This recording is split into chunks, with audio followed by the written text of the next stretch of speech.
guys, welcome back to my channel. Today I have another clientele tutorial where I'm gonna talk about reverse contouring. So let's just get started.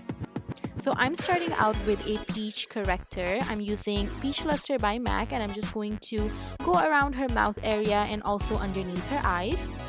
And I'm just gonna blend that out with my LC sponge. For foundation, I'm using Huda Beauty's Fox Filter Foundation. I'm going to list the name down below. And I'm just going to apply a thin layer all over her face and blend that out with my LC sponge as well. It is a very full coverage foundation, so all you need is a very thin layer. And I blend that out further with my LC sponge so it looks very natural and blend very good with her skin. Next, I'm going to put her contour color around the edges of her face. So pretty much the same exact sketch that I always draw on my clients, and then I further spread that with my Morphe brush. This just kind of helps to spread the product out on the face a little bit, not going overboard, because I still want to keep the contour in one part of her face and not everywhere, if you know what I mean. So then I would just go with my LC sponge and blend out even more, just kind of melting everything in the foundation and in the skin.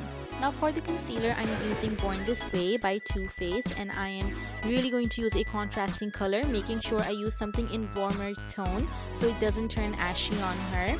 And I'm going to take this opportunity to highlight her face and also chisel out her features with that. So in this case, we're not using the contour to chisel out features, we're using the highlight to bring them out. And I'm doing the same thing, just taking my LC sponge and blending the concealer out, and then I use the rounded part to just blend the edges. This concealer is so creamy, it's so buttery, it's so like hydrating, so it's very easy to work with.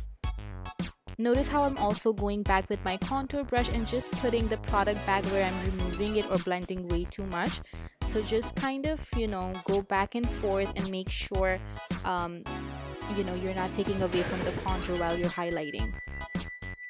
I usually don't go underneath the cheekbone, but this time I had to because we are doing reverse contouring. So in order to bring out that contour, I need to put a little bit light under it. And now to set that contour, I'm using my NC47 powder by MAC that I always use.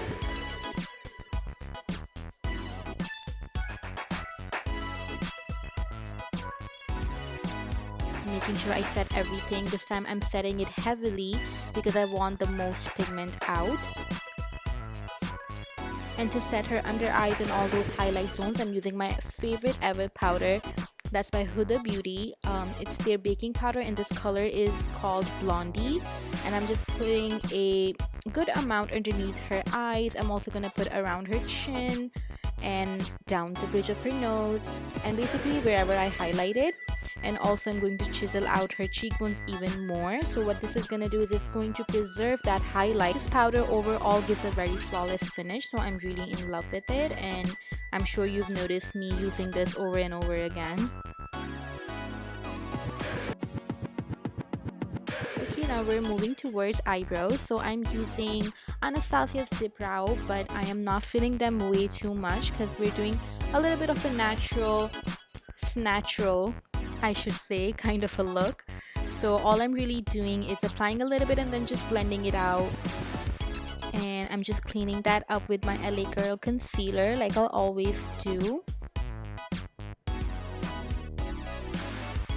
And now a couple of the steps are same. You guys already know I like to prime the eyelid with my Tarte Shape Tape concealer, and then I like to set it even further with my MAC Studio Fix powder, just so I have a matte canvas to start my eyeshadow.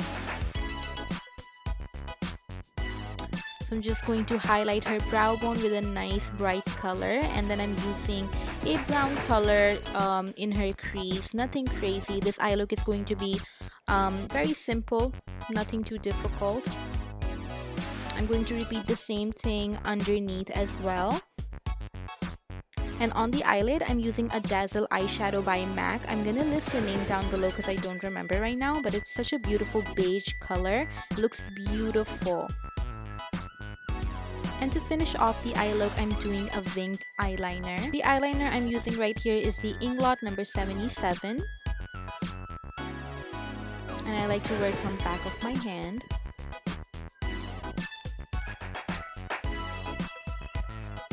I love it when my clients are so glad with their eyeliner because I know it's such a hard thing to do a perfect eyeliner on your own. So I think clients are most excited about a winged eyeliner whenever they come to me for makeup.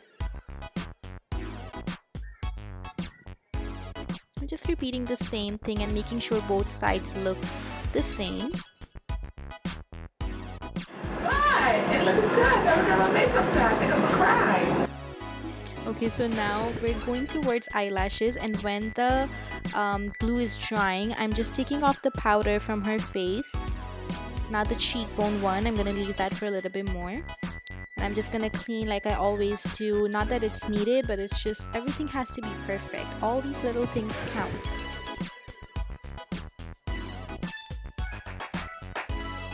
Just touching up her contour a little bit. And now for the eyelashes, I like for my client to look down, and I just place it right where the eyeliner is and just pushing them down even more with their own eyelashes.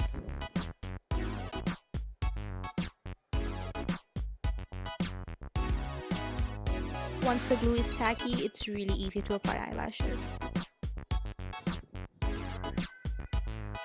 I'm just touching up her brows with a little bit of powder. I'm just using an ash tone brown powder from Sultry palette from Anastasia Beverly Hills, and I'm just touching up a little bit, just making them a little darker. So even if I start with a very natural brow, I like to just fill them in a little bit if needed after the eyeshadow. You see how eyelashes make such a big difference.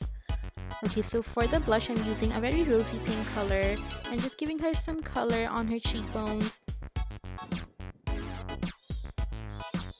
And now for the highlight, I'm using Whisper of Guilt by MAC. I'm also going to highlight the inner corners of her eyes. Also, I always go over that eyeliner just to hide that eyelash band.